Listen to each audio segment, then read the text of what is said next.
नमस्कार, ANB news देख रहे तमाम दर्शकों का स्वागत है। मैं हूं आपके साथ मनप्रीत कौर। एएनबी न्यूज के स्पेशल बुलेटिन में आप देख रहे हैं अपनो उत्तराखंड। तो चलिए बुलेटिन की शुरुआत करेंगे इस वक्त की अहम खबरों से। मुख्यमंत्री पुष्कर सिंह धामी ने धनतेरस और दीपावली की प्रदेशवासियों को शुभकामनाएं दी। इस दौरान सीएम ने सभी की सुख शांति और समृद्धि की कामना की। मुख्यमंत्री ने कहा है कि धनतेरस पर आरोग्यता के देव भगवान धनवंतरी की पूजा का महत्व है। भगवान धनवंतरी हम सबके जीवन में सुख समृद्धि और आरोग्यता प्रदान करे। मुख्यमंत्री ने सुख समृद्धि और संपन्नता के प्रतीक दीपावली के पावन पर्व की हार्दिक शुभकामनाएं देते हुए कहा कि मां लक्ष्मी और भगवान गणेश के आशीर्वाद से सभी के जीवन में सुख समृद्धि शांति एवं आरोग्य का संचार हो।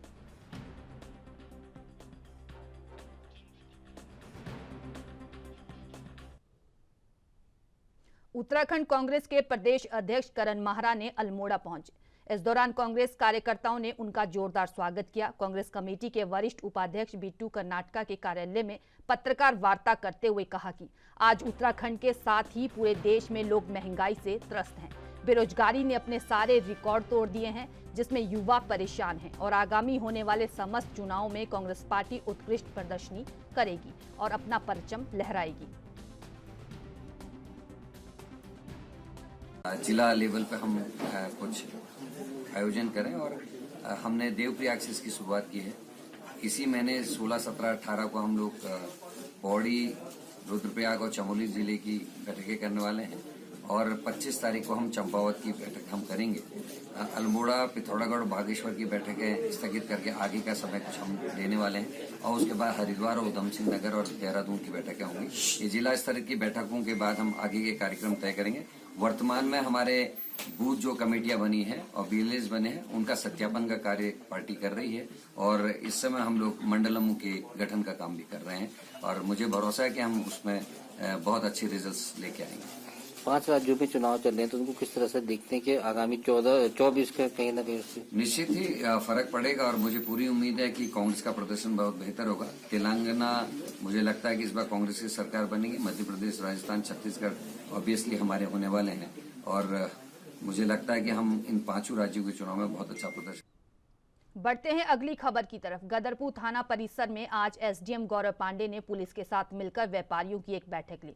इस दौरान एसडीएम गौरव पांडे ने कहा कि गदरपुर थाना परिसर में एक बैठक आयोजित की गई थी, जिसका उद्देश्य पटाखा व्यापारियों के साथ बातचीत करना और किसी तरह की दुर्घटना ना हो, इस संबंध में आज चर्चा की गई है और अधिकारियों को भी आदेश दिए गए हैं कि सुरक्षा व्यवस्था के साथ गदरपुर के राजकीय इंटर कॉलेज में जो बाजार लगता है उस बाजार पर भी नजर रखी जाए और पुलिस के कर्मचारी अधिकारी वहां मौजूद रहें।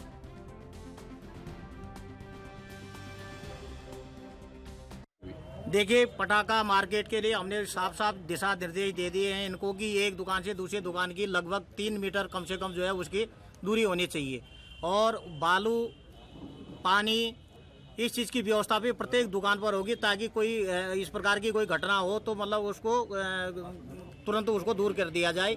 फिलहाल हमने एक फायर टेंडर भी यहाँ पर मंगवा रखा है। नगर पालिका को भी निर्देश दे दिए गए हैं कि 2 पानी के टैंकर जो है उसके आसपास वो भी व्यवस्थित करेंगे। यातायात व्यवस्था के संबंध में मैंने महतोज से और जो है मोतियापुर से मेन बाजार के लिए बड़े वाहनों की नो एंट्री कल लगवा दी सुबह 8 बजे से, ताकि जो है बाजार में सामान्य तौर पर जो है यातायात बना रहे। बिल्कुल कार्रवाई की जाएगी, फॉलो करना चाहिए, इसमें सहयोग देना चाहिए व्यापारी बंधुओं को भी। विशेष तौर पर इस सर्राफा वालों को मैंने ये बता दिया, जो बड़े बड़े जो है होलसेल विक्रेता हैं, कि इनके यहाँ जो है वो अपने सीसी कैमरे लगवा लें और अगर किसी के खराब है तो उसको वो सही करवा लें अभी से, ताकि अगर दीपावली एक हर्षोल्लास का त्यौहार है। भगवान श्री राम जी जब अयोध्या पहुंचे थे, राजतिलक की तैयारी हो रही थी, तो दीपावली का त्यौहार बड़े खुशी से मनाया गया था।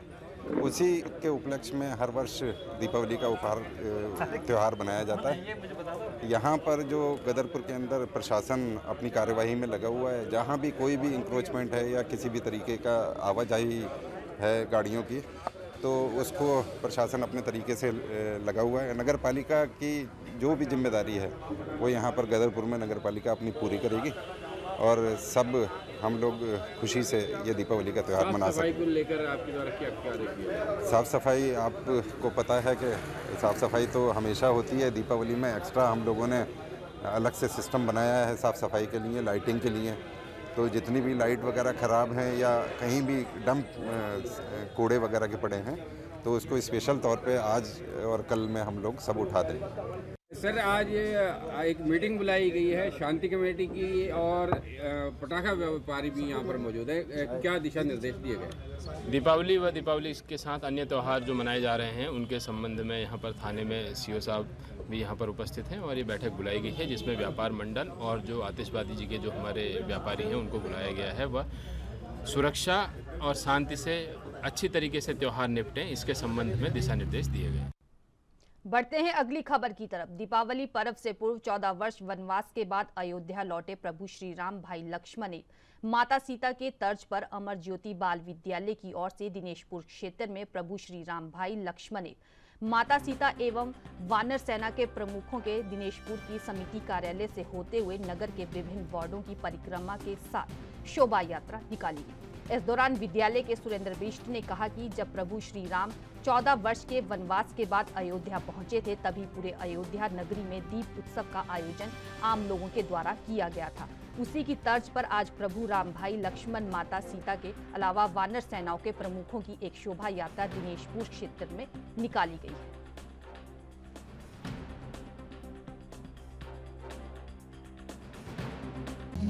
आज का ये दीपावली महोत्सव जो मनाया जा रहा है पूरे भारतवर्ष में, इसी के बारे में जब आज से सदियों के अंदर कई युग के समय श्री राम अपनी माता जानकी को स्वतंत्र कराकर अयोध्या वापस लौटे। अयोध्यावासियों ने इनके दीप जलाकर उनका स्वागत किया। अपने सनातन धर्म की इसी संस्कृति परंपरा को समाज को प्रदर्शित करने के लिए दिवाली और धनतेरस को लेकर बाजारों और घरों में काफी रौनक है। वहीं इस मौके पर टपकेश्वर मंदिर के संत ने सभी को शुभकामनाएं देते हुए कहा कि दीपों उत्सव का पर्व बड़ी ही धूमधाम से मनाना चाहिए। उन्होंने आह्वान करते हुए कहा कि सनातन धर्म के सभी अनुयायियों को इस दिन अपने धर्म के मुताबिक पूजा पाठ करनी चाहिए।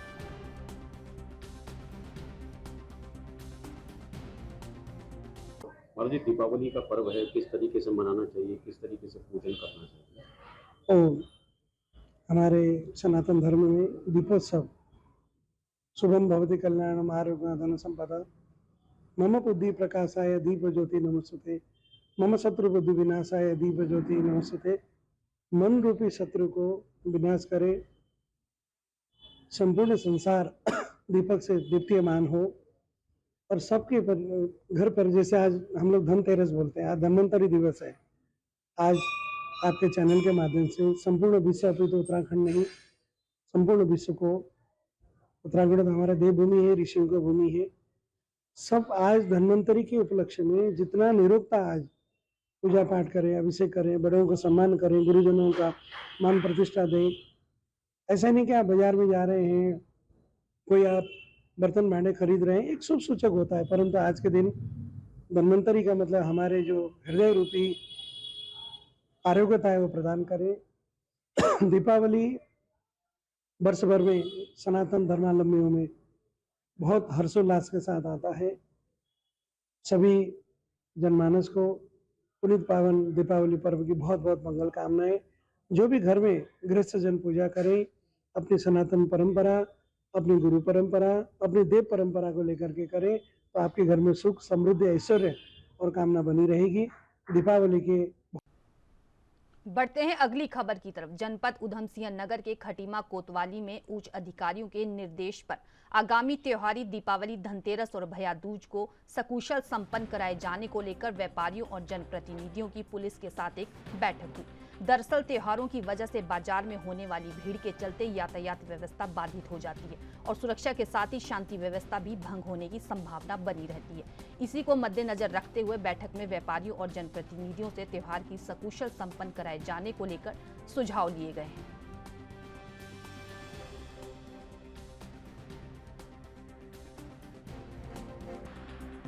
इसमें जैसे आपको पता है कि दिवाली का त्यौहार आ रहा है और कुछ दिनों में धनतेरस का त्यौहार भी है और कई भैया दूज के त्यौहार हैं, तो बाज़ार में, खटीमा बाज़ार में भीड़ भाड़ ज़्यादा रहती है।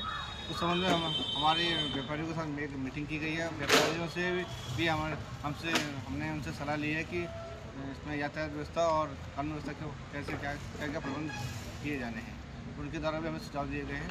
उन्हीं सुझावों में और पुलिस अपनी व्यवस्था बना के इस बार के त्यौहार को सकुशल मनाएगी। जो टनकपुर रोड में जो हमारा हाईवे है उसमें जो गाड़ियाँ व्यवस्थित करके इन्होंने अतिक्रमण कर रखा है और जो फर्टेरी वाले हैं इनको भी समय समय पर चेतावनी दी गई है और उनकी भी पुलिस एक्टिव। खबरों का सिलसिला लगातार जारी रहेगा। रुकते हैं छोटे से ब्रेक के लिए, फौरन लौटेंगे।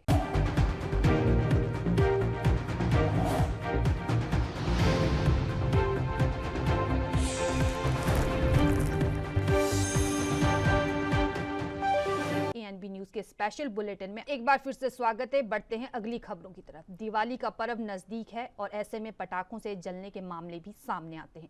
इसी बीच इन घटनाओं को लेकर देहरादून के सीएमओ संजय जैन ने बताया कि इस बार अस्पतालों में व्यवस्था की चाक चौबंद करने के निर्देश दिए गए हैं। कोई भी पटाखे और फुलझड़ियों से जला हुआ केस अगर अस्पताल में आता है तो उनका बंद वार्ड में ही सभी सुविधा दी जाएगी। इसके लिए सभी अस्पतालों को अलर्ट मोड पर रहने के निर्देश दिए गए हैं। अगर कहीं भी किसी भी अस्पताल में जले हुए मरीज आते हैं तो प्राथमिकता के तौर पर सरकारी अस्पतालों में उनका इलाज बेहतर ढंग से किया जाएगा।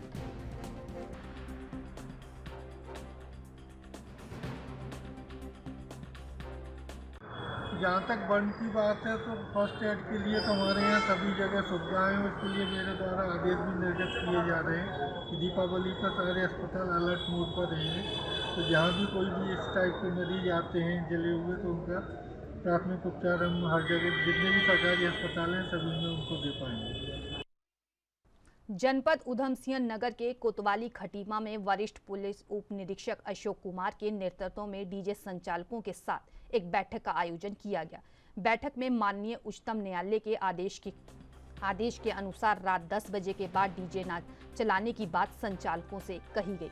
इस दौरान डीजे संचालकों और कार्यक्रम आयोजकों को सख्त चेतावनी दी गई। अगर 10 बजे के बाद डीजे चलता हुआ पाया गया तो उनके खिलाफ कड़ी कानून कार्यवाही की जाएगी। वहीं इस अवसर पर पुलिस उप निरीक्षक संदीप ने बताया कि ग्रामीणों और प्रभावितों की ओर से बार बार शिकायत मिल रही है कि 10 बजे के बाद भी डीजे का संचालन किया जा रहा है, जिससे उन्हें काफी परेशानी हो रही है। डीजे संचालकों को इसलिए बुलाया गया था कि कई ग्रामीणों द्वारा और कई नागरिकों द्वारा समय समय पर शिकायतें की जाती है कि 10 बजे के बाद डीजे शादी विवाह में डीजे का संचालन किया जाता है। उस संबंध में हम लोगों को द्वारा माननीय उच्चतम न्यायालय के आदेश निर्देशों के संबंध में उन्हें अवगत कराते हुए उन्हें सख्त चेतावनी दी गई है कि 10 बजे के बाद कोई डीजे नहीं चलाएंगे। और जो डीजे आयोजक हैं, जो पार्टी के आयोजक हैं, यदि उनके द्वारा भी ऐसी कोई कार्रवाई की जाती है तो उनके खिलाफ कार्रवाई की जाएगी। बढ़ते हैं अगली खबर की तरफ। खबर जसपुर से है, जहां जसपुर कृषि उत्पादन मंडी समिति परिसर में एक किसान गोष्ठी का आयोजन किया गया, जिसमें पंतनगर कृषि विश्वविद्यालय से वैज्ञानिक भी पहुंचे। साथ ही पूर्व विधायक शैलेंद्र मोहन सिंघल, प्रदेश महामंत्री खिलेंद्र चौधरी भी मौजूद रहे। वहीं गोष्ठी में क्षेत्र के किसानों ने बढ़ चढ़कर हिस्सा लिया। किसान गोष्ठी में ग्रीष्मकालीन फसल को लेकर मक्के की खेती को लेकर जानकारी दी गई और मक्का की खेती को बढ़ावा देने की बात कही गई।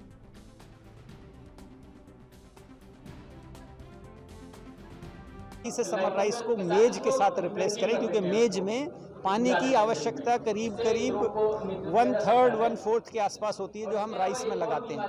तो अगर हम मक्का उगाएंगे तो हमारे किसानों को फ़ायदा भी होगा और हमारा जो पारिस्थितिकी है या हम उसको कहते हैं कि हमारा जो वाटर है वो भी बचा रहेगा।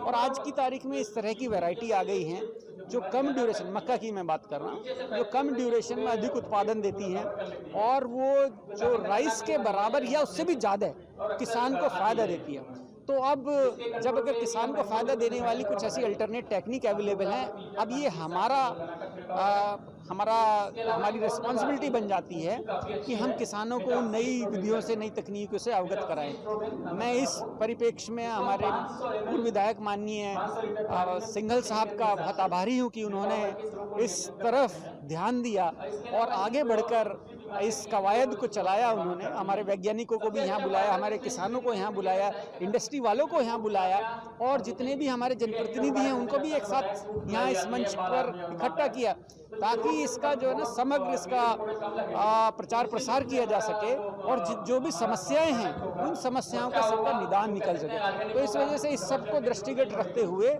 ये एक दिवसीय वैज्ञानिक और किसान मीटिंग का प्रायोजन। हमारे पूरे क्षेत्र में, तराई क्षेत्र में ग्रीष्मकालीन धान की बुआई हो रही है, व्यापक रूप से हो रही है। उससे पर्यावरण को बहुत नुकसान हो रहा है और अंडर वाटर जो पानी है वो लगातार उसका स्तर घटता जा रहा है और इससे यहाँ क्षेत्र में कीट भी बढ़ते जा रहे हैं। तो उसको रोकने के लिए सबसे अच्छी जो फसल वैज्ञानिकों ने बताई है, आर्थिक दृष्टि से भी और ऑर्गेनिक की दृष्टि से, वो मक्का देखा गया। तो मक्का जो है उसको प्रमोट करने के लिए आज ये गोष्ठी है जिसमें पंतनगर के हमारे वैज्ञानिक आए हैं, कृषक भाई आए हैं और हमारी कोशिश ये है कि कुछ हमारे क्षेत्र के किसान इसको एक्सेप्ट करें। इस बार जब मटर, आलू और गन्ने के बाद, लाई के बाद इसको बोएं और उसको देखेंगे तो फिर और कृषक भी उससे उत्साहित होंगे। ये एक सुखद विषय है कि हमारे क्षेत्र में, तराई क्षेत्र में, खटीमा और सितारगंज में पिछले साल जो सोइंग हुई है, मक्का बोया गया है स्प्रिंग वाली, तो वो सक्सेसफुल हुई है और इंडस्ट्री ने भी उसको हाथ लिया है, क्योंकि जब तक बिक्रेगी नहीं, माल बिकेगा नहीं, तब भी किसान नहीं लेंगे। मोदी सरकार ने जो ग्रेन बेस्ड डिस्टिलरी यानी अनाज से इथेनॉल बनाने का प्रोजेक्ट चालू किया है, वो ले रहे हैं, तो उससे इस तरह की इंडस्ट्रीज़ को बहुत ज़्यादा ग्रेन्स की ज़रूरत है और मक्का जो है इथेनॉल बनाने के लिए बहुत उपयुक्त फसल है। तो मैं समझता हूँ कि हमारे पास बायर भी अच्छे हैं और किसान इसको इस्तेमाल करता है, तो वो किसी भी मामले में धान की फसल से कम उसको फ़ायदा नहीं होगा, धान से ज़्यादा ही फ़ायदा होगा। तो इसके लिए हम प्रयास कर रहे हैं जिससे हमारा पर्यावरण भी बचे। बढ़ते हैं अगली खबर की तरफ। मंगलोर क्षेत्र के भगवानपुर चंदनपुर गांव में गर्भवती विवाहिता को जहर देकर हत्या करने का प्रयास किया गया। हालत बिगड़ने पर विवाहिता को मंगलोर के एक निजी हॉस्पिटल में भर्ती कराया गया है। पीड़ित के पिता ने बताया कि उन्होंने अपनी पुत्री की शादी 8 माह पहले की थी। हैसियत के अनुसार उन्होंने दान दहेज भी दिया था, लेकिन ससुराल वाले और अधिक दहेज की मांग कर रहे हैं, जिसके चलते कई बार विवाहिता के साथ मारपीट भी कर चुके हैं। मांगे पूरी ना होने पर गर्भवती विवाहिता को जहर देकर हत्या करने का प्रयास किया है। पुलिस ने पीड़िता के परिजनों की तहरीर पर आरोपी पति सहित 7 लोगों के खिलाफ मुकदमा दर्ज कर घटना की जांच शुरू कर दी है। में मारपीट करते थे, उन्हें दहेज चाहिए और उन्हें 4 पहियों की गाड़ी चाहिए थी और भी बहुत सारा सामान चाहिए था। और हालांकि मेरे पापा ने पल्सर गाड़ी दी थी, फिर भी वो मुझे बहुत मारते थे। मुझे 2 बार जहर देने की कोशिश करी उन्होंने ज़बरदस्ती, फिर मैंने खा नहीं पाई तो उन्होंने मुझे पहले बहुत मारा, तब मैं होश में ही थी अपने। फिर मेरे हाथ पैर पकड़ के ज़बरदस्ती जहर डाला मेरे मुंह में मेरी सास ने। जी लगभग 8 महीने पहले शादी, 7-8 महीने पहले शादी करी और जब से ही दहेज के चक्कर में परेशान। भगवानपुर चंदनपुर में लड़का अमन शमशेर का लड़का है और बस दहेज के चक्कर में लड़के को परेशान और लास्ट में आगे दहेज मतलब जहर देकर मारने की कोशिश करी। अब हमें आप लोगों से और पुलिस से भी, प्रशासन से भी हमें मदद चाहिए, हमारी लड़की को इंसाफ मिले। दरअसल कल मुकदमा दर्ज किया है, इश्तियाक ने मुकदमा दर्ज किया है, कराया है कि उसके लड़की को जो है जहर दिया गया है। लड़की हॉस्पिटल में एडमिट है और उस संबंध में दहेज का और 354 का और मारने का 307 का मुकदमा दर्ज कराया गया 7 लोगों के खिलाफ, जिसकी इन्वेस्टिगेशन की जा रही। मेरे साथ ANB न्यूज के स्पेशल बुलेटिन अपनों उत्तराखंड में इतना ही। तमाम बड़ी खबरों के लिए देखते रहिए ANB न्यूज। नमस्कार।